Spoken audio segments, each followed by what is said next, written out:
Eu gosto muito de começar com essa citação do Mandela, né, que uma sociedade pode ser avaliada pela forma como ela trata as suas crianças. A nossa sociedade não está muito bem ranqueada nessa classificação que ele traz, né? A gente nega direitos fundamentais a uma boa parte das nossas crianças, pelo menos 10 milhões de crianças ainda vivendo em condições de miséria, com seus direitos básicos negados, né?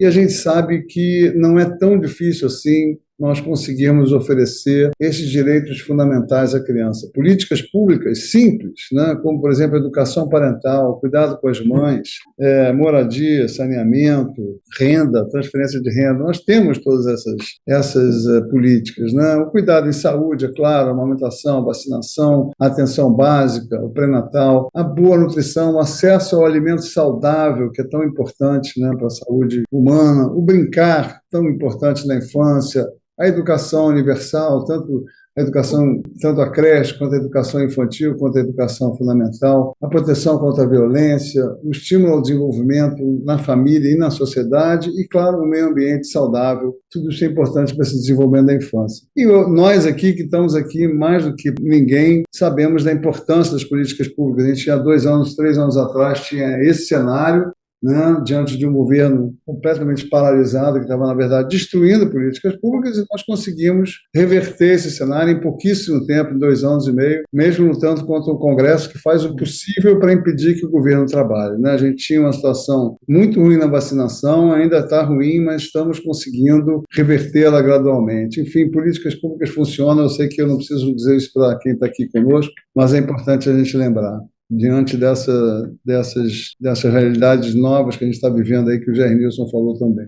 O convívio parental, né, o vínculo parental, é talvez a coisa mais importante no início da vida da criança.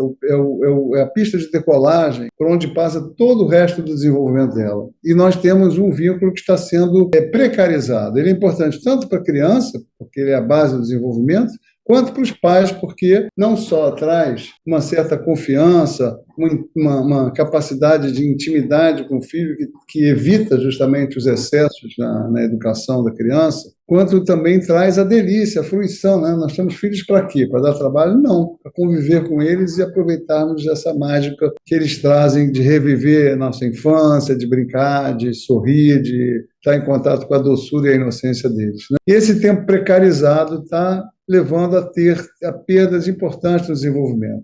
Ele é precarizado tanto pelo abandono, pela impossibilidade de, especialmente os mais pobres, estarem mais em contato com seus filhos, que trabalham de forma explorada, chegam tarde em casa porque têm que enfrentar distâncias longas e trânsito pesado, quanto até pelos mais ricos, mais privilegiados, que muitas vezes, de uma certa forma, abandonam seus filhos em nome lá dos seus prazeres pessoais ou do excesso de trabalho também. E essa falta de vínculo está realmente trazendo muitos problemas para a infância, a gente está vendo isso acontecer, e do lado dos pais está levando ao aumento da permissividade, por um lado, e do autoritarismo e da violência, por outro. Ambos são caminhos ruins para a infância. A gente sabe que a violência é certamente o pior tipo de erro, né? Mais do que qualquer outra violência na infância. Lembrando que filhos não são propriedade dos pais, são responsabilidade dos pais, que bater no idoso, numa mulher, num cachorro é crime, mas, na verdade, bater numa criança, na nossa sociedade, ainda é educação, né? 52% admite já ter batido no filho e 25% acha que isso é aceitável, né? Crianças são sujeitos de direitos. Quem sofre violência acaba reproduzindo ela, seja na escola, na sociedade, na sua família no futuro, e vai sofrer um alto risco de problemas físicos, mentais e sociais, inclusive de relações tóxicas, de conflito com a lei, uso de drogas, etc. E a gente tem uma sociedade extremamente violenta com a criança. Esses são dados do Anuário Brasileiro de Violência de 2024, vejam bem, né? Sempre, a cada ano, aumentando o maltrato, aumentando os estupros, a violência sexual contra a criança é apavorante, são 60 e tantos mil estupros no Brasil, 83 mil estupros de vulneráveis. No Brasil, não, é 60 e poucos mil, porque são 76% do total. É absolutamente apavorante, porque se calcula que que isso representa apenas 10% daquilo que do que realmente acontece, porque o estupro de vulnerável abaixo de 14 anos, ele acontece no ambiente doméstico, por pessoas conhecidas, como vocês estão vendo aí, né, por pais, padrastos e tios e amigos e namorados da irmã, etc. E a criança também não tem como reportar, né? Tem uma grande quantidade de estupro que são crianças pequenininhas, inclusive bebês, né? Então, o IPEA calcula que isso represente 10% apenas. Isso significa que a gente teria mais de 500 milhão de estupros de crianças e adolescentes no Brasil. É assustador. E não só contra a criança, nós temos uma sociedade extrema de violência também contra quem cuida da criança, né? As mulheres, todas as medidas de violência, crimes de violência contra a mulher estão aumentando. E aí nós temos uma nova forma de violência que eu chamo de abandono digital, né? Nós temos a parentalidade distraída, pais cada vez mais ligados no seu celular, viciados nas redes sociais, viciados em ficar vendo vídeo.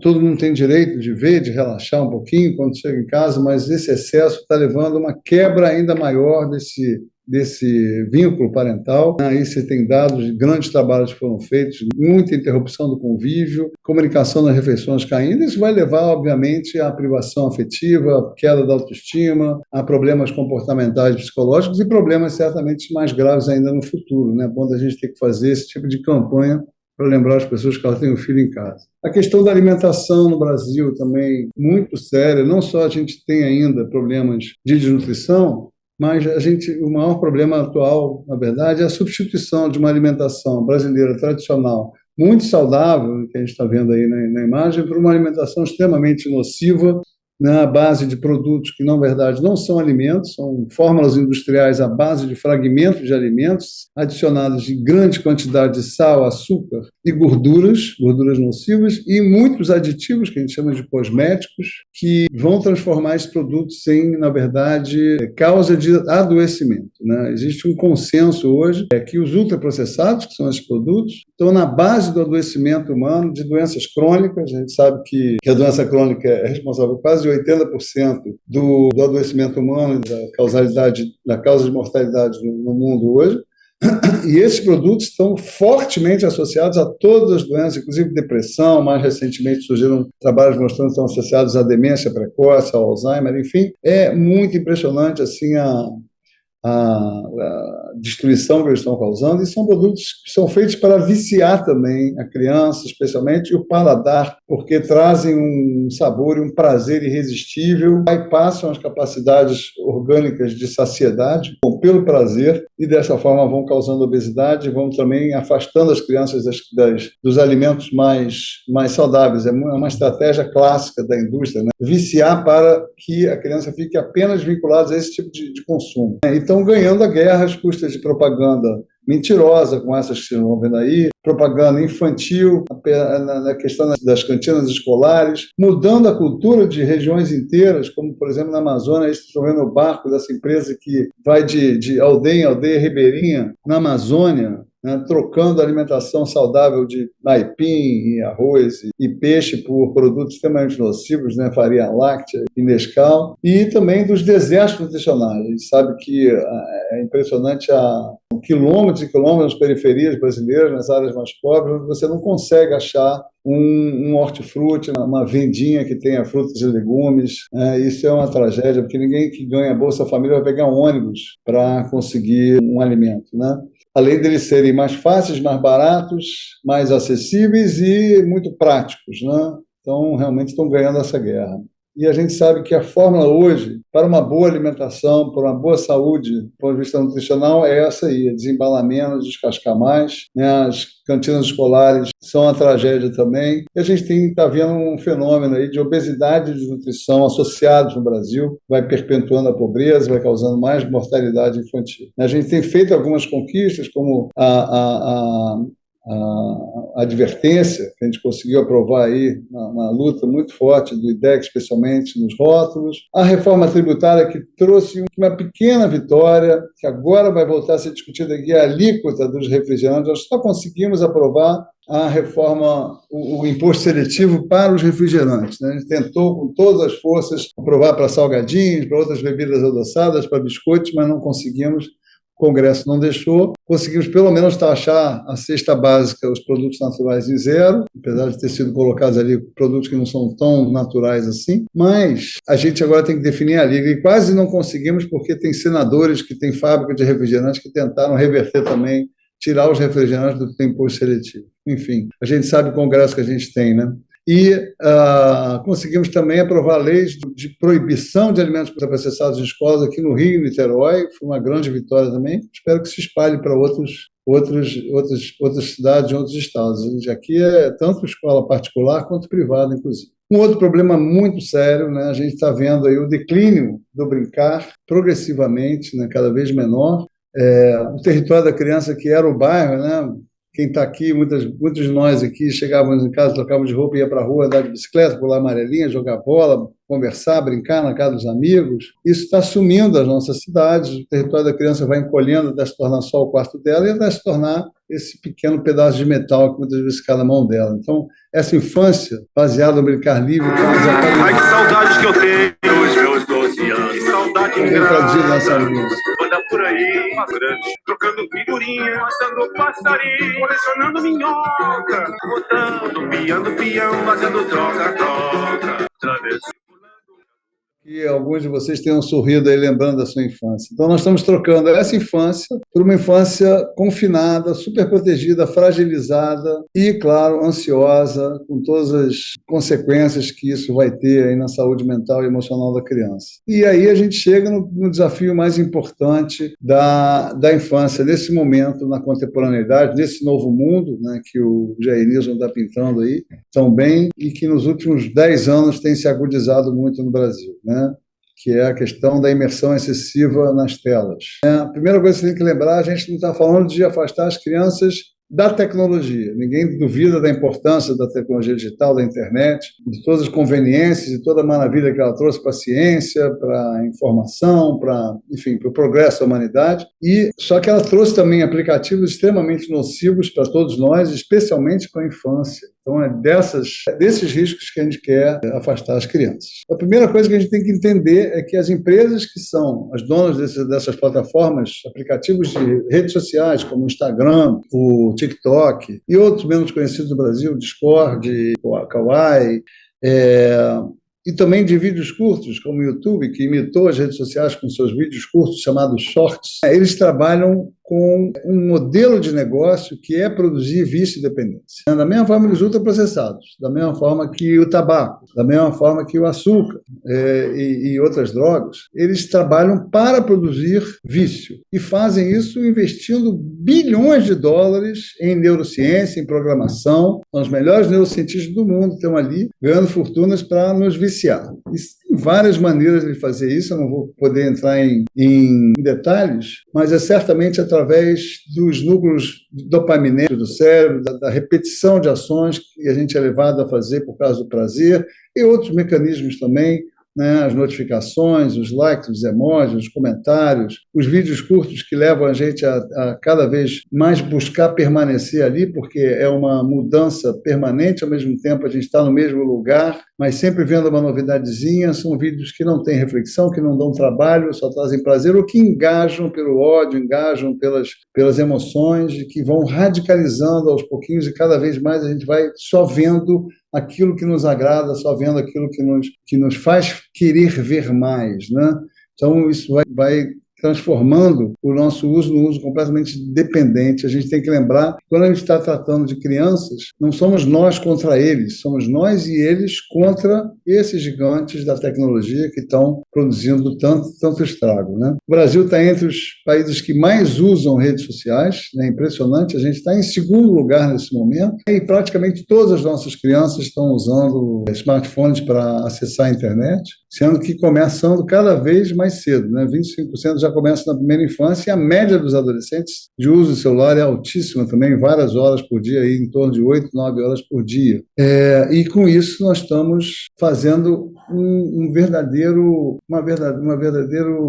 experimento social na infância. Por quê? Nós estamos exilando, nós estamos apartando as crianças de todos os fatores que levaram ao desenvolvimento da espécie humana. espécie humana, durante milhões de anos, se desenvolveu em contato com a luz do dia, em contato com o movimento, com a natureza, buscando lá frutas, legumes, depois trabalhando juntos, em interação social, as crianças brincando, os adultos planejando, os adultos conversando, discutindo, brigando, né? Nós usávamos o nosso dia para trabalhar e buscar alimentos, e à noite para dormir em lugares escuros. A gente trabalhava de forma a usar o nosso raciocínio, a nossa atenção, e tudo isso está desaparecendo, né?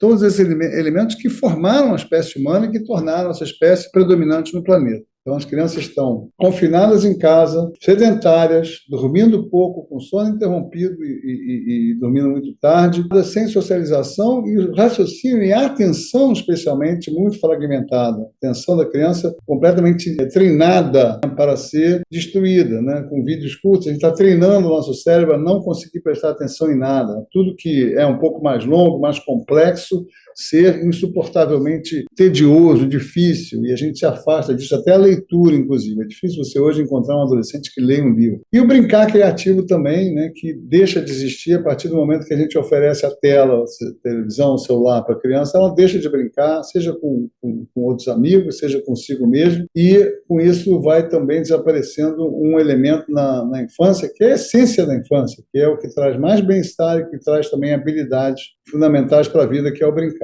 E na puberdade existe um fenômeno de reconfiguração do cérebro em direção ao cérebro adulto, que é o fortalecimento do córtex pré-frontal, das suas funções executivas, né, de organização, de planejamento, de controle de impulsos, de pensamento crítico, de capacidade de análise. Tudo isso depende não só dos hormônios da puberdade, mas também das experiências sociais, dos namoros, das brigas, das jogos, das peladas, de ganhar e perder, de estudar, de passar numa prova, de ser reprovado, de tomar uma bronca do professor, de ter um modelo de comportamento dos pais, de fazer esporte e ver que se você com afinco você melhora, ou o instrumento musical também que começa difícil, depois melhora. Enfim, todas as experiências de viagens, de convívio que nós tivemos na nossa adolescência e que hoje estão sendo trocadas em quase, digamos assim, 80% por horas e horas de conteúdo inadequado e tóxico nas telas. Então, realmente, é uma situação muito grave.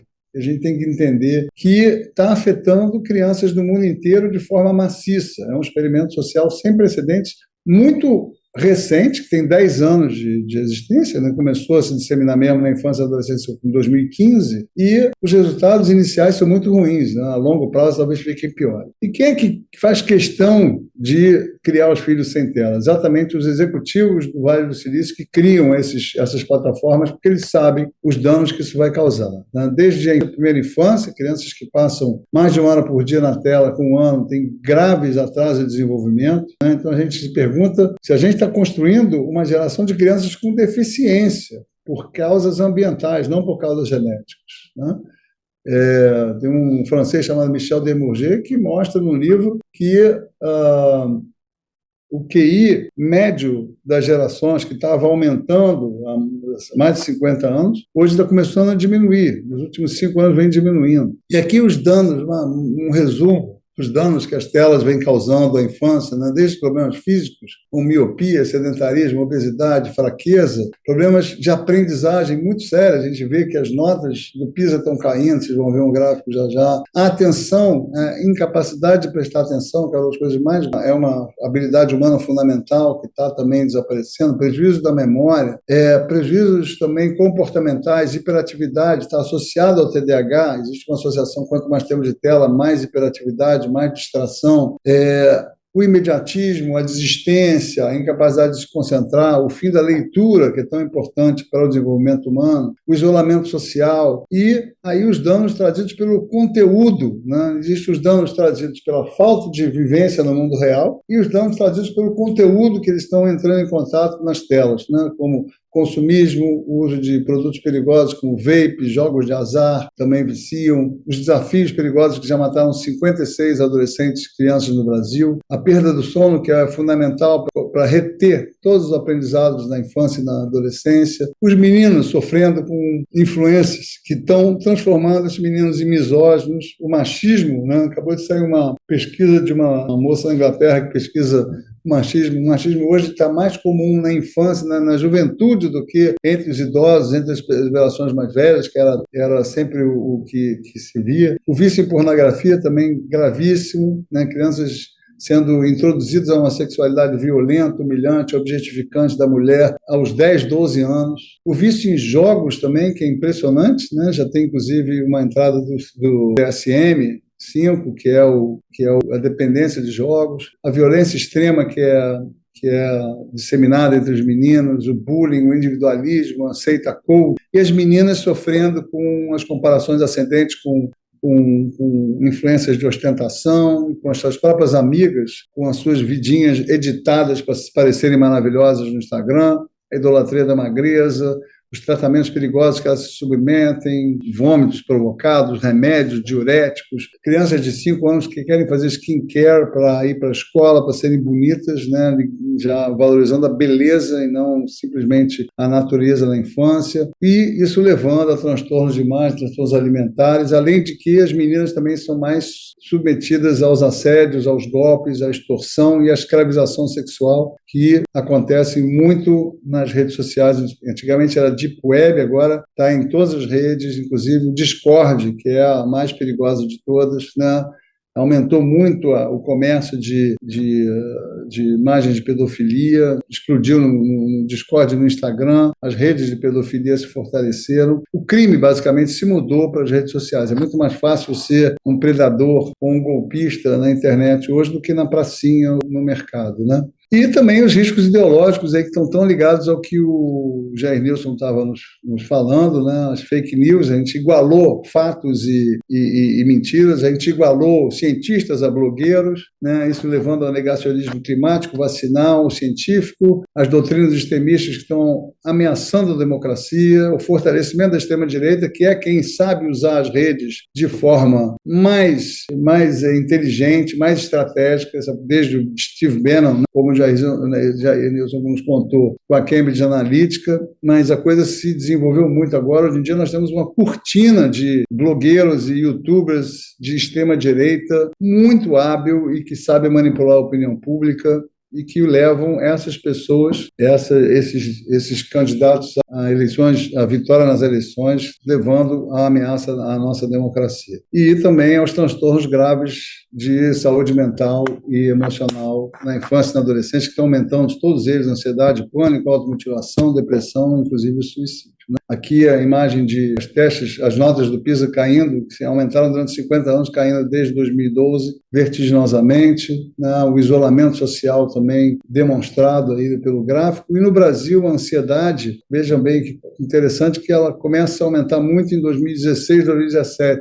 Tem uma subida específica aí na pandemia também, mas esse aumento no Brasil em 10 anos, 2014 a 2024, é extraordinário em relação a outros países. Outros países que têm aí aumentos de 200%. No Brasil, no SUS, foi detectado um aumento de 1.500% de crianças de 10 a 14 anos e 3.000 e tantos por cento de adolescentes de 15 a 19 anos. São números impressionantes, especialmente das meninas, né? E se a gente tem crianças que passam 1 hora conversando com a sua família, 3 ou 4 horas ouvindo seus professores, mas passam 5 a 6 horas ou mais ouvindo seus youtubers e blogueiros, quem é que está formando, não só educando, não, quem está formando as suas crenças, as suas ideias, a sua personalidade, são essa gente. A gente está deixando que essa gente sequestre as nossas crianças e adolescentes, e a gente precisa reagir. Não são só as redes sociais, jogos também representam muito perigo, né? Jogos, eles viciam, eles trazem conteúdo muito inadequado para as crianças também, e tem as plataformas do crime, que são o Telegram, o Discord, onde pululam ali os nazistas, os golpistas, onde foram planejados ataques à escola, onde crianças, especialmente meninas, são escravizadas, situações muito graves. Assim, quem quiser escutar um podcast chamado O Fio da Meada, com a juíza Vanessa Cavalieri. Ela conta os casos de crimes cometidos por adolescentes no Discord, é muito impressionante. E os grupos de WhatsApp. O WhatsApp também é uma rede social quando se trata de grupos, né, onde ocorre cyberbullying, onde ocorre também racismo, ódio, enfim, todo tipo de riscos para as crianças e que precisam ser supervisionados por adultos. Né? A gente achava que a criança chegava em casa, ai, que alívio, não foi sequestrado, não levou uma bala perdida, inclusive na periferia, né, onde essa situação é mais grave ainda, porque tem poucas opções de lazer, né, e a gente acha que a criança ou o adolescente está seguro no quarto, mas, na verdade, o quarto se tornou o lugar mais perigoso. E agora está surgindo um risco ainda maior, que é a disseminação de plataformas de inteligência artificial disponíveis para o público, que agora também vão gerar esses chatbots, né, esses robôs, esses avatares de amigos para crianças, de namorados, de namoradas para adolescentes. Né? Já teve, inclusive, mais de um caso de adolescentes que se suicidaram por causa desses chatbots, induzidos ao suicídio pelos chatbots. Né? A inteligência artificial generativa, ela é muito mais poderosa na sua capacidade de influência do que as redes sociais, porque a rede social ela apenas faz curadoria de conteúdo, é uma inteligência artificial mais primitiva. A generativa, ela cria conteúdo. E ela cria não só conteúdo, ela aprende com o usuário. Ela vai aprendendo quem o usuário é de forma muito mais eficaz que o algoritmo das redes. Então, você tem aí uma criança que está perdendo ainda mais no seu desenvolvimento quando começa a entrar em contato com esse tipo de plataforma. Vai ficar mais sedentária, vai ficar mais isolada, vai perder habilidades emocionais, como a leitura facial, né, a capacidade de resolver conflitos, a empatia, esse sedentarismo cognitivo também, né, que a gente começa a terceirizar para a inteligência artificial. Qualquer tarefa, né, de criação, de reflexão, de texto, de pesquisa, de memória, vai fazer com que a gente também atrofie essas nossas capacidades na criança e no adolescente. É mais importante porque eles estão desenvolvendo essas capacidades. Ela perde em pensamento crítico e nuances de humor porque ela vai ficar amiguinha desses robôs. Esses robôs não têm essas características, né, que são ainda exclusivamente humanas. Né? Então, essa capacidade de analisar, de pensar criticamente, de perceber nuances e perceber o humor, né, que é tão importante na nossa vida, vai sendo perdida. E esses vínculos com chatbots, que são muito profundos, porque desenvolvem intimidade com o usuário, né, isso é impressionante. Eu tenho hoje, já sendo testado, uma pelúcia que é amiga da criança, que fala com ela, que na verdade é do Elon Musk, né, quer dizer, está conectado à empresa de um fascista, e que começa a conversar com essa criança, e quando for contar uma historinha para ela, vai contar uma história não da Branca de Neve ou da Cinderela, vai contar uma história onde ela, com seus sonhos, com seus medos, é a protagonista. Essa pelúcia vai ser a amiguinha que vai estar sempre disponível para conversar, para consolar, para botar ela para cima, enquanto os pais, muitas vezes, são duros, são difíceis, precisam ser. É uma pelúcia que vai estar sempre acolhendo ela, dizendo que ela é maravilhosa, querendo conversar com ela, enquanto que os amigos muitas vezes rejeitam, muitas vezes são difíceis, apresentam desafios na relação, e essa criança vai tender a se isolar cada vez mais, porque essa pelúcia, esse brinquedinho vai ser cada vez mais irresistível, né? E tem riscos muito graves de conteúdos inapropriados, né? A gente sabe que eles deliram e que eles têm por trás também empresas que têm a sua ideologia, cada vez isso fica mais claro, né? Que vão roubar dados dessas crianças e usá-los para influenciar, para fazer publicidade, que podem vazar para criminosos, né, que podem ser usadas para deepfakes, né, desnudando crianças, como tem acontecido aí cada vez mais, imagens de crianças que são desnudadas não só pelos pedófilos, mas também por coleguinhas, e que vão capturar a psique profunda dessa criança através dessa intimidade que é desenvolvida e que, com isso, vão ter muito mais influência. Enfim, é uma situação muito grave, muito de graves riscos. E a gente tem que lembrar da importância, gente, que existe, da gente permitir que a criança se desenvolva plenamente como ser humano antes de iniciar o uso de inteligência artificial, de redes sociais. Né? A gente fala, não, mas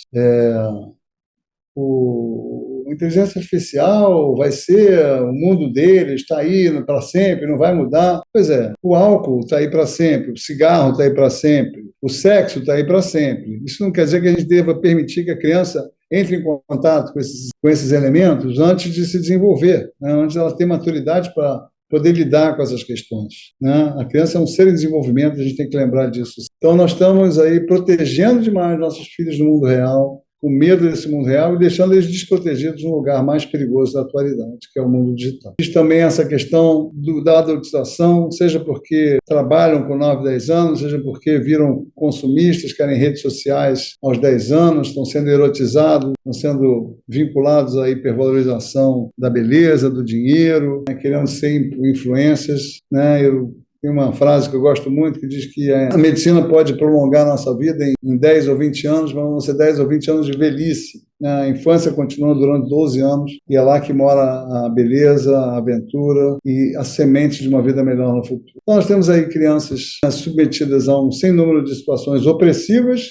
Isso, obviamente, vai levar a um estresse tóxico. Isso, obviamente, por sua vez, vai levar a sintomas de rebeldia, de ganhar peso, de não dormir, de ir mal na escola, de ser reprovada, de se comportar mal, de ficar hiperativa, de ficar deprimida. A situação cada vez se agravando mais, com aumento do suicídio, aumento da automutilação, inclusive no Brasil. Então, peraí, vamos parar tudo, né, e vamos tentar pensar em devolver essa infância e uma adolescência saudáveis a essas crianças, para que a gente interrompa esse ciclo, né? Vamos ter que mudar tudo na infância. Mas não, isso dá muito trabalho. É melhor botar isso tudo para debaixo do tapete, continuar fazendo o que a gente está fazendo e dizer, não, o problema não é da nossa sociedade, o problema é da criança. Está faltando ali um neurotransmissor que nós vamos ajustar o cérebro dela com um remedinho, né? Então isso leva a uma situação de medicalização progressiva da infância, de, na verdade, crianças que estão reagindo a uma infância opressiva e que têm que tomar remédio, porque, na verdade, estão reagindo de forma saudável, né? A gente tem um aumento brutal do consumo de medicamentos, por exemplo, para TDAH,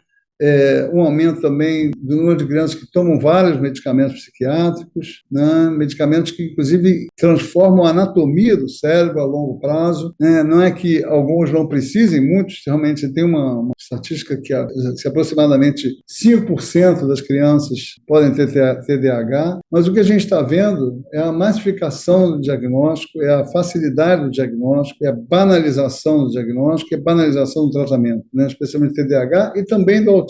O autismo é um fenômeno muito, muito curioso, né? Porque os Estados Unidos, o CDC, ele aponta para um aumento do autismo progressivo que vai chegando já a 1 para 33. Uma criança em 33 teria autismo. Eu acho essa estatística totalmente enviesada.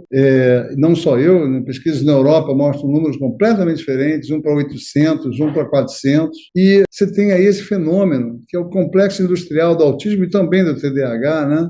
Levando à sobrecarga das escolas, sobrecarga da justiça, né? Levando a muitos interesses privados, interesses políticos aí, são centenas de projetos parlamentares e emendas direcionadas para privilégios, para clínicas, enfim, tem um monte de gente lucrando com isso. A gente chama de complexo industrial do autismo, levando, obviamente, a prejuízo para o SUS e também a precariedade do tratamento, porque está se formando terapeutas com cursinho de influencer na internet, né? É uma situação também muito séria que precisa ser trabalhada de forma integrada pelo Ministério da Saúde, pela Justiça, pelo Ministério da Educação, porque é uma situação muito grave. Vou pedir a vocês, fazer aqui uma exibição de telepatia, pedir a vocês que durante 10 segundos fechem os olhos. Imaginem um grupo de crianças saudáveis e felizes, né? Fechem os olhos e visualizem a cena. Um grupo aí de crianças de 5, 6 anos, saudáveis e felizes. O que elas estão fazendo? Onde é que elas estão? Tenho certeza que ninguém viu uma criança fazendo dever de casa, nem olhando um tablet. Vocês certamente viram uma cena parecida com essa aqui. Crianças brincando da natureza. Isso está na nossa... Ninguém precisa de evidência científica para saber que esse é o melhor lugar, para saber que essa é a melhor atividade para a infância. Isso está no nosso DNA. E a gente precisa de reconexão com a vida. A gente precisa de reconexão com a sociedade. A gente sabe que investir na primeira infância é a melhor maneira de reduzir desigualdades, né? Já dizia que é a pré-distribuição de renda, porque os resultados em termos de redução da pobreza, em termos de saúde física, mental, capacidade, escolaridade, empregabilidade, cidadania, são tão importantes que a gente deixa de precisar lá na frente investir em programas compensatórios, em violência, em hospitais e tudo mais. E nós temos excelentes programas de primeira infância no Brasil. Precisamos só expandi-los, aumentar o financiamento, melhorar a gestão, porque eles são muito eficazes, né? A gente precisa da reconexão com a família, né? Com também elementos simples como a educação parental, para que eles entendam como as pessoas entendam como educar bem uma criança, o brincar em casa e ao ar livre, a boa alimentação, o cuidado em saúde, o estímulo ao desenvolvimento em casa e na sociedade, enfim. E a questão da vida digital também é preciso, hoje em dia, orientar as famílias, né, a atrasar a entrega do celular ao máximo possível, deixar para o final do ensino fundamental e atrasar a entrada nas redes sociais ainda mais, deixar para 16 anos, aí já no ensino médio. E a grande razão para os pais comprarem celular cedo demais para os seus filhos, isso vale para todas as classes sociais, tá? Isso é um fenômeno que atravessa a pobreza também, que o filho vai ficar de fora. Então, ele não consegue deixar de comprar um celular para o filho, porque ele vai sofrer, e vai mesmo, se for o único. Então, como resposta a isso, estão se formando comunidades familiares, que estão se organizando por escolas, esse movimento Desconecta é um ótimo exemplo, de famílias que querem retardar essa entrega do primeiro celular, a entrada nas redes sociais, permitindo que essas crianças, então, tenham companheiros para brincar, para conversar, para aprender, que não sejam mais os únicos, que vão ficar sendo, né, sofrendo bullying, porque não tem celular e de fora do programa. Ali eles vão ter companhia e, quem sabe, isso começa a reverter esse ciclo vicioso. E as famílias precisam, uma vez que entregam o celular, precisam saber o que fazer. A gente precisa de educação midiática para isso, né? Então, a gente precisa de contratos familiares onde haja o respeito ao sono, o respeito à convivência da família, às refeições, ao brincar, ao ar livre, aos esportes, ao estudo, é claro. Ele precisa ser supervisionado no seu uso, precisa de controle parental. O ideal é colocar um aplicativo que defina tempo de uso de cada aplicativo, uma hora que desliga.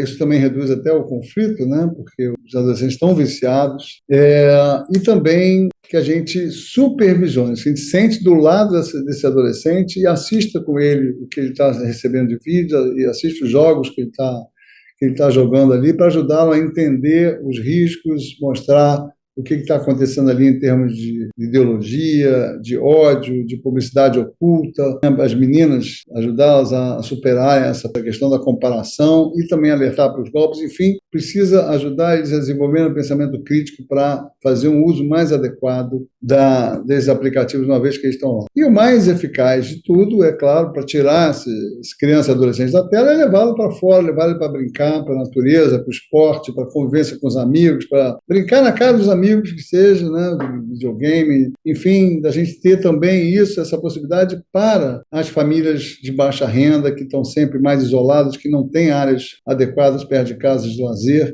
Para isso, a gente precisa de políticas públicas, né? Claro, isso é uma política pública hoje em dia fundamental, né? Que são as cidades amigas da criança, que possam oferecer clubes populares, contraturno em escolas, aproveitando esse espaço escolar, muitas vezes que está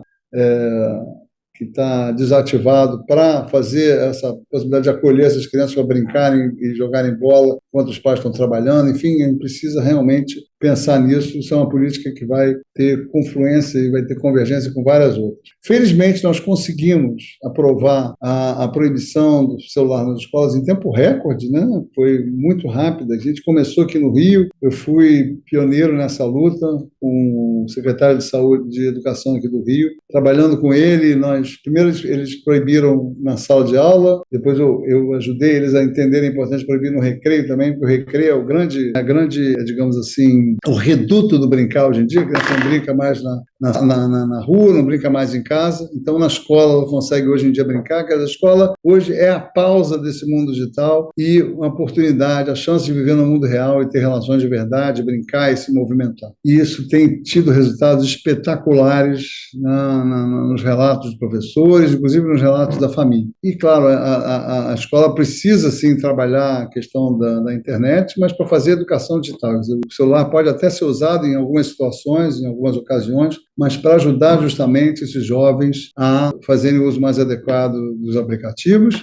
E, para isso, é claro, a gente precisa de educação midiática. Então, o MEC já tem isso, já tem curso de formação de professores, vai estar nos materiais de ensino médio esse ano e do ensino fundamental no ano que vem. E nós construímos também, junto com o Ministério, com 7 ministérios e 20 especialistas, eu fiz parte desse trabalho, iniciativa da SECOM, um guia sobre o uso de dispositivos digitais para famílias e para educadores, que vale a pena acessar. E a gente tem esses desafios do novo momento, que o Jair Nilson colocou tão bem, né? onde a eleição de Trump agrava tudo, e o alinhamento das big techs absoluto ao Trump e à extrema-direita faz com que elas, né, diminuam a mediação e a checagem, deixando desprotegidas, especialmente as minorias, as crianças, adolescentes, mulheres, a ciência, a democracia, né? Os problemas que já existiam vão explodir provavelmente e vão aumentar ainda mais com a inteligência artificial. Eu recomendo, inclusive, a leitura de um documento chamado AI 27, né? AI 27, que foi feito por um grupo de pesquisadores de trabalhadores das grandes empresas, especialmente da OpenAI, mostrando cenários bastante soturnos sombrios em relação à inteligência artificial nos anos próximos, agora, não para daqui a 30, não, para daqui a 2, 3 anos. Então, só lembrando que são plataformas onde ocorrem crimes cada vez mais, o crime está se mudando para a internet, e que, por isso, a gente precisa também de regulamentação, né? Isso é urgente, são as plataformas que mais influenciam a nossa vida, nosso comportamento, nossas crenças, nosso voto. Não pode deixar de serem reguladas e responsabilizadas, inclusive pelos crimes que cometem, né? Especialmente contra a infância. E o mundo inteiro já está tomando esse tipo de providência. Aqui no Brasil, nós temos uma lei que foi aprovada no Senado e que está na Câmara atualmente, na mão de um deputado não muito favorável, como relator, mas a gente tem esperança de que, como é uma pauta que atravessa um pouquinho a extrema-direita, que é a criança, que a gente consiga, pelo menos em parte, a proteção e o dever de cuidar dessas plataformas em relação às crianças ali nesse ambiente. A reconexão na escola, a escola hoje tem um papel muito importante na sociedade, cada vez maior, e um papel difícil, uma sobrecarga dos educadores com essas necessidades, a gente trabalhar a educação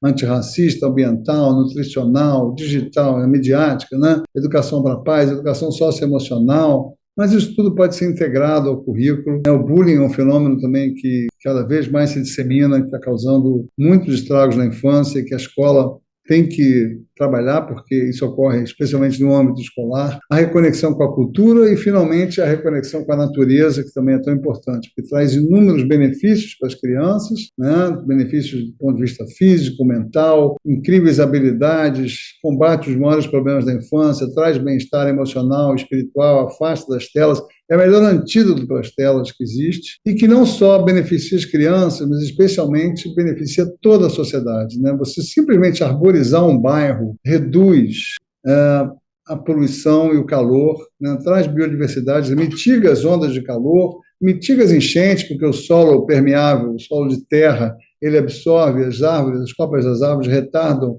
também a inundação. Ele traz bem-estar emocional, senso de pertencimento, ele convida as pessoas a irem para a rua, né? Uma rua nas nossas cidades muito calorentas, uma rua arborizada, ela chega a ter 8 a 10 graus de diferença de uma rua sem árvores, no calor. Valoriza o turismo, valoriza a economia, ela traz mais gente para a rua, traz mais famílias para a cidade, as propriedades se valorizam, a arrecadação aumenta, a economia é ativada. Enfim, é uma agenda que integra sustentabilidade, economia, saúde, turismo, segurança e que custa muito pouco, né, gente? Que precisa chegar a todo mundo, não só nas áreas ricas da cidade. Nós precisamos desse tipo de política de arborização e de construção de parques na cidade como um todo. Isso se chama justiça ambiental, justiça recreativa. E esses investimentos que são tão potentes para a qualidade de vida são os mesmos investimentos que as nossas cidades precisam fazer para reduzir os desastres que vão vir aí cada vez mais no futuro. Os extremos climáticos, como enchentes e ondas de calor, também são reduzidas quando a gente investe em soluções baseadas na natureza. Então, elas se tornam cada vez mais importantes. Acabou de sair um trabalho interessantíssimo, inclusive, mostrando que o verdejamento e a transformação de áreas abandonadas em hortas ou em jardins na Filadélfia trouxe uma redução da criminalidade também. Isso, para mim, é óbvio, né? Mas é impressionante como isso beneficia a sociedade em todos os aspectos e que custa barato, né? E lembrando também que a crise climática que está vindo aí, que já chegou, na verdade, também é uma crise da infância, a infância vai sofrer mais em função dela, e que a gente precisa, então, se preparar para isso, e que a criança tem esse direito do brincar, o brincar na cidade, numa cidade amiga da infância, cidade verde, arborizada, com praças acessíveis, cuidadas, com bons brinquedos, iluminadas, seguras, né, que tenham acesso, que estejam bem distribuídas pela cidade. É um direito das crianças. E tem uma rede muito interessante, inclusive no Brasil, em vários países, chamada Urban 95, ligada à Fundação Van Leer, que trabalha justamente a urbanização dessas cidades, planejamento urbano a partir da criança. 95 seria a altura média de uma criança de 3 anos. Né? É muito interessante o trabalho dessa rede. E só para terminar, lembrar que a gente vai entregar para os nossos filhos um mundo pior do que nós recebemos dos nossos pais. Isso é muito triste, né? Isso é um certo fracasso da nossa geração. A crise climática está aí, chegou muito mais cedo do que a gente previa e está se acelerando, e que a gente precisa, por isso, não só reduzir, digamos assim, o nosso impacto climático individual, e também na nossa família, mudando os hábitos, comendo menos carne, reciclando, reduzindo o consumo, mas especialmente a gente precisa participar politicamente, apoiando políticos, ONGs e iniciativas e manifestos que vão na direção da proteção ambiental, na direção de redução do petróleo, na direção do fim das queimadas, do desmatamento, que é tão importante no nosso país, né, da redução da pecuária extensiva e do agropredatório, enfim. Infelizmente, o nosso Congresso vai na direção oposta nesse momento. Eu não vejo muitas perspectivas de melhora, mas é a nossa obrigação de sermos ativistas ambientais em nome desse futuro dos nossos filhos, né, para que eles possam usufruir de coisas que nós usufruímos, da estabilidade climática que os rios da Amazônia, os rios aéreos da Amazônia nos trouxe, que são essa foto do Sebastião Salgado, das nossas praias, das nossas cachoeiras, enfim, do nosso meio ambiente, que trouxe tantos momentos incríveis para a nossa geração e das gerações anteriores, que a gente espera que continue podendo ser oferecido aos nossos filhos e netos. Muito obrigado.